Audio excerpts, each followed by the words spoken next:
ಗಣಪತಿ ಶಾರದಾ ಗುರುಭ್ಯೋ ನಮಃ. ತ್ವಮೇವ ಮಾತಾ ಚ ಪಿತಾ ತ್ವಮೇವ ತ್ವಮೇವ ಬಂಧುಶ್ಚ ಸಖಾ ತ್ವಮೇವ ತ್ವಮೇವ ವಿದ್ಯಾ ದ್ರವಿಣಂ ತ್ವಮೇವ ತ್ವಮೇವ ಸರ್ವಂ ಮಮ ದೇವ. ಶ್ರೋತೃಗಳಿಗೆ ಶ್ರೀ ಶಿವಪುರಾಣದ ರುದ್ರ ಸಂಹಿತೆಯ ಸತೀಖಂಡದ ಭಾಗಗಳಿಗೆ ಸ್ವಾಗತ. ಹಿಂದಿನ ಅಧ್ಯಾಯದಲ್ಲಿ ಬ್ರಹ್ಮನ ಮಾನಸಪುತ್ರಿಯಾದ ಸಂಧ್ಯೆಯು ಬಾಲ್ಯದಲ್ಲಿಯೇ ಕಾಮಭಾವವು ಪ್ರಾಪ್ತವಾದ್ದರಿಂದ ಅತ್ಯಂತ ಬೇಸರಗೊಂಡವಳಾಗಿ ಆ ದೇಹವನ್ನು ತ್ಯಜಿಸುವ ಇಚ್ಛೆಯಿಂದ ಅದಕ್ಕೂ ಮುನ್ನ ತಪಸ್ಸು ಮಾಡಿ ಶಿವನನ್ನು ಮೆಚ್ಚಿಸಬೇಕೆಂದು ಚಂದ್ರಭಾಗ ಪರ್ವತಕ್ಕೆ ಬರುತ್ತಾಳೆ. ಆ ಸಂದರ್ಭದಲ್ಲಿ ಬ್ರಹ್ಮನ ಪ್ರೇರಣೆಯಂತೆ ಬ್ರಹ್ಮನ ಇನ್ನೊಬ್ಬ ಮಾನಸ ಪುತ್ರರಾದ ವಸಿಷ್ಠರು ಕೂಡ ಅಲ್ಲಿಗೆ ಬಂದು ಆ ಸಂಧ್ಯೆಗೆ ತಪಸ್ಸಿನ ದೀಕ್ಷೆಯನ್ನು ಉಪದೇಶಿಸಿ ಆ ತಪಸ್ಸು ಮಾಡುವ ಮಾರ್ಗವನ್ನು, ಶಿವನನ್ನು ಕುರಿತು ತಪಸ್ಸು ಮಾಡಬೇಕೆಂದು ನಿರ್ದೇಶವನ್ನು ಕೊಡುತ್ತಾರೆ. ಈ ರೀತಿಯಾಗಿ ಶಿವನನ್ನು ಮೆಚ್ಚಿಸಿ ಆ ಸಂಧ್ಯೆಯು ವರ ಪಡೆದುಕೊಳ್ಳುತ್ತಾಳೆ. ಶಿವನು ಕೊಟ್ಟ ವರದಂತೆ ಕೌಮಾರ ಅವಸ್ಥೆಯ ಅಂತ್ಯದಲ್ಲಿ ಹಾಗೂ ಯೌವನಾವಸ್ಥೆಯು ಬರುವವರೆಗೂ ಕೂಡ ಜೀವಿಗಳಿಗೆ ಕಾಮಭಾವವು ಉದೀಪ್ತವಾಗದಂತೆ ಶಿವನು ವರವನ್ನು ಕೊಟ್ಟು, ತದನಂತರದಲ್ಲಿ ಅದೇ ಚಂದ್ರಭಾಗ ಪರ್ವತದ ತಪ್ಪಲಿನಲ್ಲಿ ಯಜ್ಞವನ್ನು ಆಚರಿಸುತ್ತಿದ್ದ ಮೇಧಾತಿಥಿಯ ಯಜ್ಞಶಾಲೆಗೆ ಹೋಗಿ ಅಲ್ಲಿಯ ಅಗ್ನಿಕುಂಡದಲ್ಲಿ ದೇಹವನ್ನು ವಿಸರ್ಜಿಸುವಂತೆ ಸಂಧ್ಯೆಗೆ ಸೂಚಿಸುತ್ತಾರೆ. ಆ ಮೂಲಕ ಅಗ್ನಿಯಿಂದ ಕೊಡಲ್ಪಟ್ಟ ಪುತ್ರಿಯಾಗಿ, ಮೇಧಾತಿಥಿಯ ಪುತ್ರಿಯಾಗಿ ಆ ಸಂಧ್ಯೆಯು ಅರುಂಧತಿಯಾಗಿ ಜನನವನ್ನು ತಾಳುತ್ತಾಳೆ. ಬ್ರಹ್ಮದೇವರು ಹೇಳುತ್ತಾರೆ, ನಾರದನೇ, ವರವನ್ನು ಕೊಟ್ಟು ಭಗವಾನ್ ಶಂಕರನು ಅಂತರ್ಧಾನನಾದಾಗ ಸಂಧ್ಯೆಯು ಮೇಧಾತಿಥಿಯು ಯಜ್ಞ ಮಾಡುವಲ್ಲಿಗೆ ಹೋದಳು. ಭಗವಾನ್ ಶಂಕರನ ಕೃಪೆಯಿಂದ ಆಕೆಯನ್ನು ಅಲ್ಲಿ ಯಾರೂ ನೋಡಲಿಲ್ಲ. ಆಕೆಗೆ ತಪಸ್ಸಿನ ವಿಧಿಯನ್ನು ಉಪದೇಶಿಸಿದ ಆ ತೇಜಸ್ವಿ ಬ್ರಹ್ಮಚಾರಿಯನ್ನು ಸ್ಮರಿಸಿದಳು. ಮಹಾಮುನಿಯೇ, ಹಿಂದೆ ಮಹರ್ಷಿ ವಸಿಷ್ಠರು ಪರಮೇಷ್ಠಿಯಾದ ನನ್ನ ಆಜ್ಞೆಯಂತೆ ಬಂದು ಒಂದು ತೇಜಸ್ವಿ ಬ್ರಹ್ಮಚಾರಿಯ ವೇಷವನ್ನು ಧರಿಸಿ ಆಕೆಗೆ ತಪಸ್ಸು ಮಾಡುವ ನಿಯಮಗಳನ್ನು ಉಪದೇಶಿಸಿದ್ದರು. ಸಂಧ್ಯೆಯು ತನಗೆ ತಪಸ್ಸಿನ ಉಪದೇಶ ಮಾಡಿರುವ ಆ ಬ್ರಹ್ಮಚಾರಿ ಬ್ರಾಹ್ಮಣ ವಸಿಷ್ಠರನ್ನು ಪತಿಯ ರೂಪದಿಂದ ಮನಸ್ಸಿನಲ್ಲಿಟ್ಟುಕೊಂಡು ಆ ಮಹಾಯಜ್ಞದ ಪ್ರಜ್ವಲಿತ ಅಗ್ನಿಯ ಸಮೀಪಕ್ಕೆ ಹೋದಳು. ಆಗ ಭಗವಾನ್ ಶಂಕರನ ಕೃಪೆಯಿಂದ ಮುನಿಗಳು ಆಕೆಯನ್ನು ನೋಡಲಿಲ್ಲ. ಬ್ರಹ್ಮದೇವರ ಆ ಪುತ್ರಿಯು ಬಹಳ ಹರ್ಷದಿಂದ ಆ ಅಗ್ನಿಯಲ್ಲಿ ಪ್ರವೇಶಿಸಿದಳು. ಆಕೆಯ ಪುರೋಡಾಶಮಯ ಶರೀರ ತತ್ಕ್ಷಣವೇ ಅಲ್ಲಿ ಸುಟ್ಟು ಹೋಯಿತು. ಅಂದರೆ ಆ ಅಗ್ನಿಗೆ ಹವಿಸ್ಸಿನ ರೂಪದಲ್ಲಿ ಆಕೆಯ ಶರೀರವು ಸುಟ್ಟು ಹೋಯಿತು. ಆ ಪುರೋಡಾಶದ ಅಲಕ್ಷಿತ ಗಂಧವು ಎಲ್ಲೆಡೆ ಹರಡಿಕೊಂಡಿತು. ಅಗ್ನಿಯು ಭಗವಾನ್ ಶಂಕರನ ಆಜ್ಞೆಯಂತೆ ಆಕೆಯ ಸುವರ್ಣದಂತಹ ಶರೀರವನ್ನು ಸುಟ್ಟು ಶುದ್ಧಗೊಳಿಸಿ ಸೂರ್ಯಮಂಡಲಕ್ಕೆ ತಲುಪಿಸಿದನು. ಆಗ ಸೂರ್ಯನು ಪಿತೃಗಳ ಮತ್ತು ದೇವತೆಗಳ ತೃಪ್ತಿಗಾಗಿ ಆಕೆಯನ್ನು 2 ಭಾಗಗಳಾಗಿಸಿ ತನ್ನ ರಥದಲ್ಲಿ ಸ್ಥಾಪಿಸಿಕೊಂಡನು. ಮುನೀಶ್ವರನೇ, ಆಕೆಯ ಶರೀರದ ಮೇಲ್ಭಾಗವು ಪ್ರಾತಃಸಂಧ್ಯೆಯಾಯಿತು. ಅದು ಹಗಲು ಮತ್ತು ഇരുಳಿನ ನಡುವೆ ಬರುವ ಆದಿ ಸಂಧ್ಯೆಯಾಗಿದೆ. ಶರೀರದ ಉಳಿದ ಭಾಗವು ಸಾಯಂ ಸಂಧ್ಯೆಯಾಯಿತು. ಅದು ಹಗಲು ಮತ್ತು ഇരുಳಿನ ನಡುವೆ ಆಗುವ ಅಂತಿಮ ಸಂಧ್ಯೆಯಾಗಿದೆ. ಸಾಯಂ ಸಂಧ್ಯೆಯು ಸದಾ ಪಿತೃಗಳಿಗೆ ಪ್ರಸನ್ನತೆಯನ್ನು ಉಂಟು ಮಾಡುವುದಾಗಿದೆ. ಸೂರ್ಯೋದಯದ ಮೊದಲು ಅರುಣೋದಯವಾದಾಗ ಪೂರ್ವದ ಕ್ಷಿತಿಜದಲ್ಲಿ ಕೆಂಬಣ್ಣ ಮೂಡಿದಾಗ ಪ್ರಾತಃ ಸಂಧ್ಯೆಯು ಪ್ರಕಟವಾಗುವುದು. ಅದು ದೇವತೆಗಳಿಗೆ ಪ್ರಸನ್ನಗೊಳಿಸುವಂತಹದು. ಕೆಂಪು ಕಮಲದಂತೆ ಸೂರ್ಯನು ಅಸ್ತಮಿಸಿದಾಗ ಸಾಯಂ ಸಂಧ್ಯೆಯ ಉದಯವಾಗುತ್ತದೆ. ಅದು ಪಿತೃಗಳಿಗೆ ಆನಂದವನ್ನು ಕೊಡುವಂತಹದು. ಪರಮ ದಯಾಳು ಭಗವಾನ್ ಶಿವನು ಆಕೆಯ ಮನಸ್ಸಹಿತ ಪ್ರಾಣಗಳಿಗೆ ದಿವ್ಯ ಶರೀರದಿಂದ ಕೂಡದ ದೇಹಧಾರಿಯಾಗಿಸಿದನು.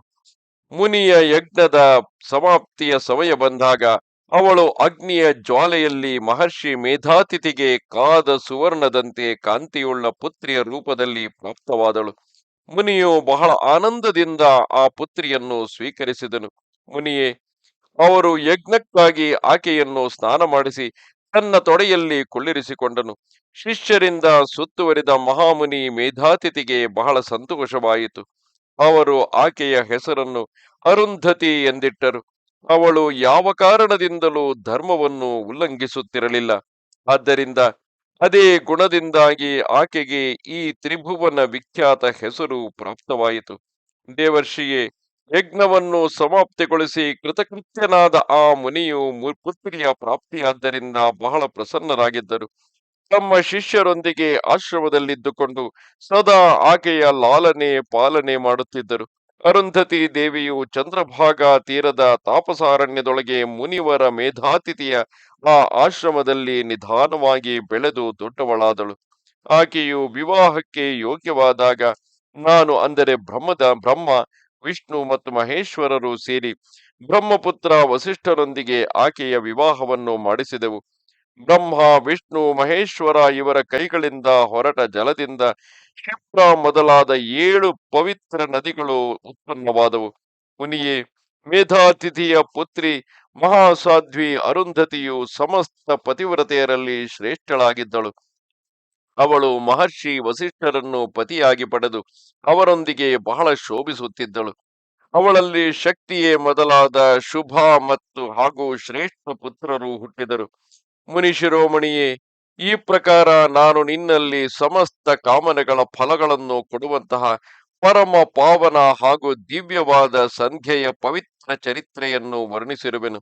ಯಾವುದೇ ಸ್ತ್ರೀಯಾಗಲಿ ಶುಭವ್ರತವನ್ನು ಆಚರಿಸುವ ಪುರುಷನಾಗಲಿ ಈ ಪ್ರಸಂಗವನ್ನು ಯಾರು ಕೇಳುವರೋ ಅವನು ಸಮಸ್ತ ಕಾಮನೆಗಳನ್ನು ಪಡೆದುಕೊಳ್ಳುವನು. ಅದರಲ್ಲಿ ಬೇರೆ ವಿಚಾರ ಮಾಡುವ ಅವಶ್ಯಕತೆಯೇ ಇಲ್ಲ.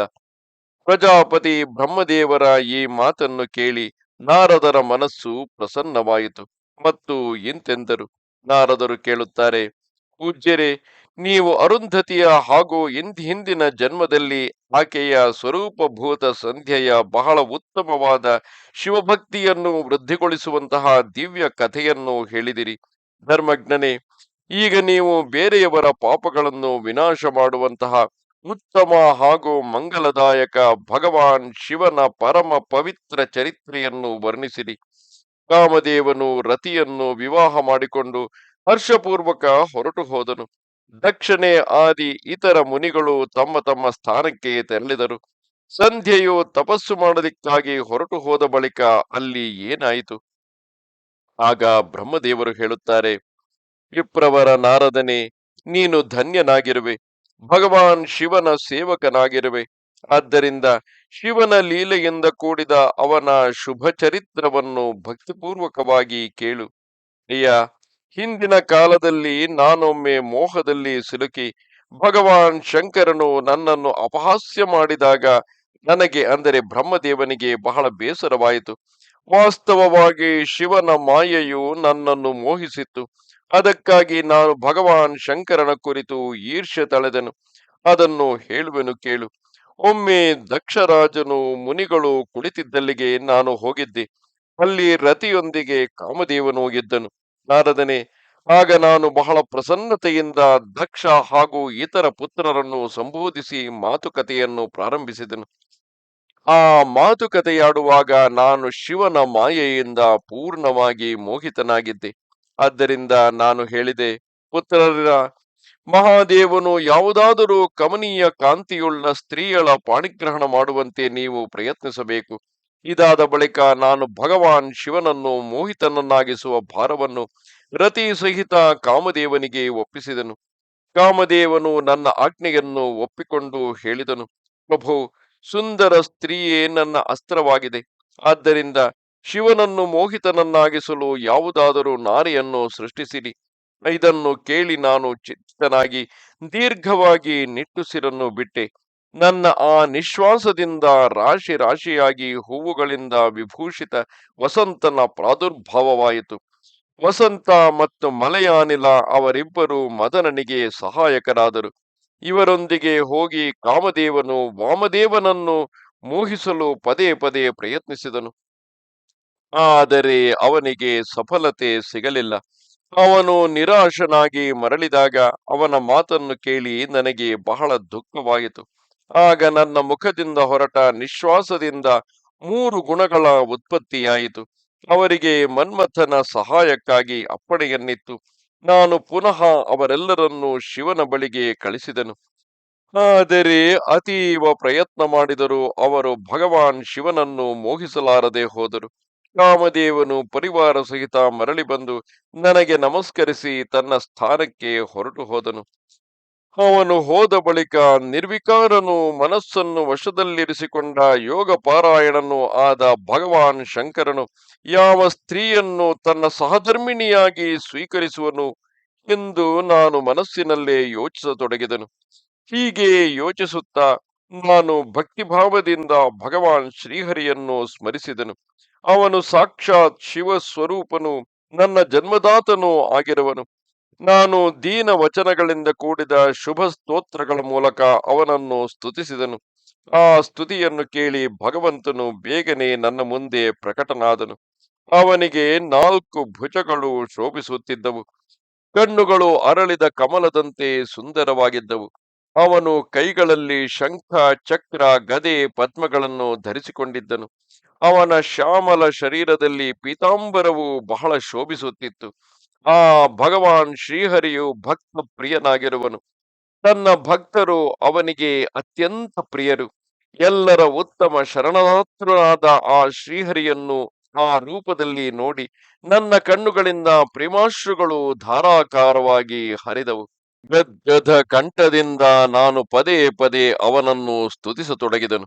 ನನ್ನ ಆ ಸ್ತೋತ್ರವನ್ನು ಕೇಳಿ ತನ್ನ ಭಕ್ತರ ದುಃಖಗಳನ್ನು ದೂರಗೊಳಿಸುವ ಭಗವಾನ್ ವಿಷ್ಣು ಬಹಳ ಸಂತಸಗೊಂಡು ಶರಣು ಬಂದಿರುವ ಬ್ರಹ್ಮನಾದ ನನ್ನಲ್ಲಿ ಹೇಳಿದನು. ಮಹಾಪ್ರಾಜ್ಞನಾದ ವಿಧಾತನೇ, ಸೃಷ್ಟಿಕರ್ತನಾದ ಬ್ರಹ್ಮನೇ, ನೀನು ಧನ್ಯನಾಗಿರುವೆ. ನೀನು ಯಾತಕ್ಕಾಗಿ ಇಂದು ನನ್ನನ್ನು ಸ್ಮರಿಸಿದೆ ಮತ್ತು ಯಾವ ನಿಮಿತ್ತದಿಂದ ಹೀಗೆ ಸ್ತುತಿ ಮಾಡುತ್ತಿರುವೆ? ನಿನ್ನ ಮೇಲೆ ಎಂತಹ ಮಹತ್ತರವಾದ ದುಃಖವು ಬಂದಿದೆ, ಅದನ್ನು ನನ್ನ ಮುಂದೆ ಈಗ ಹೇಳು. ನಾನು ಆ ಎಲ್ಲ ದುಃಖಗಳನ್ನು ಇಲ್ಲವಾಗಿಸುವೆನು. ಇದರಲ್ಲಿ ಯಾವ ಸಂದೇಹವೂ ಇಲ್ಲ. ಆಗ ಬ್ರಹ್ಮನು ಎಲ್ಲ ಪ್ರಸಂಗವನ್ನು ಹೇಳಿದನು.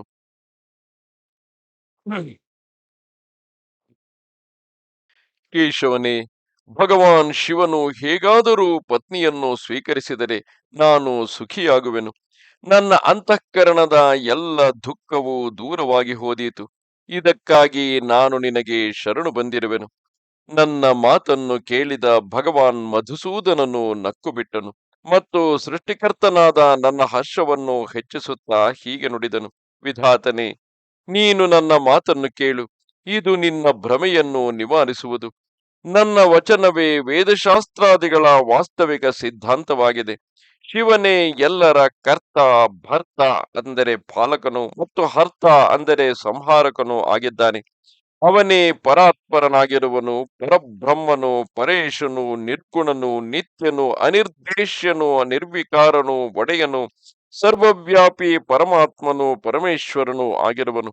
ಸೃಷ್ಟಿ ಸ್ಥಿತಿ ಸಂಹಾರಗಳಿಗೆ ಕರ್ತೃವು, ತ್ರಿಗುಣಗಳಿಗೆ ಆಶ್ರಯನು, ವ್ಯಾಪಕನು, ಬ್ರಹ್ಮ ವಿಷ್ಣು ಮಹೇಶ್ವರ ಎಂಬ ನಾಮಗಳಿಂದ ಪ್ರಸಿದ್ಧನು, ರಜೋಗುಣ ಸತ್ವಗುಣ ಹಾಗೂ ತೇಜೋಗುಣಗಳಿಂದ ಅತೀತನು, ಮಾಯೆಯಿಂದಲೇ ಭೇದಯುಕ್ತನೆಂದು ಕಂಡುಬರುವವನು, ನಿರೀಹನು, ಮಾಯಾರಹಿತನು, ಮಾಯೆಯ ಒಡೆಯನು, ಪ್ರೇರಕನು, ಚತುರನು, ಸಗುಣನು, ಸ್ವತಂತ್ರನು, ಆನಂದ ಸ್ವರೂಪನು, ನಿರ್ವಿಕಾರನು, ಆತ್ಮಾರಾಮನು, ನಿರ್ದ್ವಂದ್ವನು, ಪರವಶನು, ಸುಂದರ ವಿಗ್ರಹದಿಂದ ಶೋಭಿತ ಯೋಗಿಯು, ನಿತ್ಯ ಯೋಗ ಪರಾಯಣನು, ಯೋಗ ಮಾರ್ಗದರ್ಶಕನು, ಗರ್ವಹಾರಿಯು, ಲೋಕೇಶ್ವರನು ಹಾಗೂ ದೀನವತ್ಸಲನು ಆಗಿರುವನು. ನೀನು ಅವನಿಗೆ ಶರಣು ಹೋಗು. ಎಲ್ಲ ರೀತಿಯಿಂದ ಶಂಭುವಿನ ಭಜನೆಯನ್ನು ಮಾಡು. ಇದರಿಂದ ಸಂತುಷ್ಟನಾಗಿ ಅವನು ನಿನ್ನ ಕಲ್ಯಾಣವನ್ನು ಮಾಡುವನು. ಬ್ರಹ್ಮನೇ, ಶಂಕರನು ಪತ್ನಿಯ ಪಾಣಿಗ್ರಹಣ ಮಾಡಲಿ ಎಂಬ ವಿಚಾರ ನಿನ್ನ ಮನಸ್ಸಿನಲ್ಲಿದ್ದರೆ ನೀನು ಶಿವೆಯನ್ನು ಪ್ರಸನ್ನಗೊಳಿಸುವ ಉದ್ದೇಶದಿಂದ ಶಿವನನ್ನು ಸ್ಮರಿಸುತ್ತಾ ಉತ್ತಮ ತಪಸ್ಸನ್ನು ಮಾಡು. ತನ್ನ ಆ ಮನೋರಥವನ್ನು ಹೃದಯದಲ್ಲಿ ಇರಿಸಿಕೊಂಡು ದೇವಿ ಶಿವೆಯ ಧ್ಯಾನವನ್ನು ಮಾಡು. ಆ ದೇವೇಶ್ವರಿಯು ಪ್ರಸನ್ನಳಾದರೆ ಎಲ್ಲ ಗುಣ ಕಾರ್ಯಗಳನ್ನು ಸಿದ್ಧಗೊಳಿಸುವಳು. ಶಿವೆಯು ಸಗುಣ ರೂಪದಿಂದ ಅವತಾರವೆತ್ತಿ ಲೋಕದಲ್ಲಿ ಯಾರಿಗಾದರೂ ಪುತ್ರಿಯಾಗಿ ಮಾನವ ಶರೀರವನ್ನು ಸ್ವೀಕರಿಸಿದರೆ ಆಕೆಯು ನಿಶ್ಚಯವಾಗಿಯೂ ಮಹಾದೇವನ ಪತ್ನಿಯಾಗಬಲ್ಲಳು. ಬ್ರಹ್ಮನೇ, ನೀನು ದಕ್ಷನಿಗೆ ಆಜ್ಞಾಪಿಸು. ಅವನು ಭಗವಾನ್ ಶಿವನಿಗೆ ಪತ್ನಿಯಾಗುವವಳನ್ನು ಪಡೆಯುವ ನಿಮಿತ್ತದಿಂದ ಭಕ್ತಿ ಭಾವದಿಂದ ಪ್ರಯತ್ನಪೂರ್ವಕ ತಪಸ್ಸನ್ನು ಮಾಡಲಿ. ಅಯ್ಯ, ಶಿವೆ ಮತ್ತು ಶಿವ ಇಬ್ಬರು ಭಕ್ತರಿಗೆ ಅಧೀನರೆಂದು ತಿಳಿಯಬೇಕು. ಅವರು ನಿರ್ಗುಣ ಪರಬ್ರಹ್ಮರಾಗಿದ್ದರೂ ಸ್ವೇಚ್ಛೆಯಿಂದ ಸಗುಣರಾಗುತ್ತಾರೆ. ವಿಧಿಯೇ, ಭಗವಾನ್ ಶಿವನ ಇಚ್ಛೆಯಿಂದ ಪ್ರಕಟರಾದ ನಾವಿಬ್ಬರು ಅವನಲ್ಲಿ ಪ್ರಾರ್ಥಿಸಿದಾಗ ಹಿಂದೆ ಭಗವಾನ್ ಶಂಕರನು ಹೇಳಿದ ಮಾತನ್ನು ನೆನಪಿಸಿಕೊ. ಬ್ರಹ್ಮನೇ, ತನ್ನ ಶಕ್ತಿಯಿಂದ ಸುಂದರ ಲೀಲಾ ವಿಹಾರ ಮಾಡುವ ನಿರ್ಗುಣ ಶಿವನು ಸ್ವೇಚ್ಛೆಯಿಂದ ಸಗುಣನಾಗಿ ನನ್ನನ್ನು ಮತ್ತು ನಿನ್ನನ್ನು ಪ್ರಕಟಿಸಿ ನಿನಗೆ ಸೃಷ್ಟಿ ಕಾರ್ಯವನ್ನು ಮಾಡುವ ಆದೇಶವನ್ನಿತ್ತನು.